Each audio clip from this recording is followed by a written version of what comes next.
సంవత్సరాల తరబడి ఎన్ని మందులు వాడినా మీ మోకాల నొప్పులు తగ్గట్లేదా? ప్రాణ పెయిన్ క్లినిక్ లో అత్యాధునిక చికిత్స. దశాబ్దాల పాటు చెక్కుచెదరకుండా ఉండాల్సిన వంతెనలు పేకమేడల్లా కూలుతున్నాయి. వరద ప్రవాహాన్ని తట్టుకొని నిలబడాల్సిన నిర్మాణాలు ఈదురుగాలులకు నేలకొరుగుతున్నాయి. ఇప్పటికే తెలంగాణలో పలు ప్రాజెక్టుల నిర్మాణంపై రాజకీయం యుద్ధం కొనసాగుతూ ఉండగానే పెద్దపల్లిలో మానేరు వాగుపై నిర్మిస్తున్న వంతెన ఒక్కసారిగా కూలిపోయింది. ముత్తారం మండలం ఓడేడు పరిధిలో సోమవారం అర్ధరాత్రి ఈ ఘటన జరిగింది. రాత్రి సమయంలో వంతెన కూలడంతో పెను ప్రమాదం తప్పింది. ఓడేడు నుంచి జయశంకర్ భూపాలపల్లి జిల్లా గర్మిళ్లపల్లి మధ్య దూరం తగ్గించేందుకు వాగుపై ఈ వంతెన నిర్మిస్తున్నారు.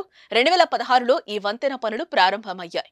కొంతవరకు బ్రిడ్జ్ నిర్మాణం జరిగింది. అయితే మధ్యలో కాంట్రాక్టర్లు మారటం, నిధులు లేమి తదితర కారణాలతో నిర్మాణం ఆలస్యమైంది.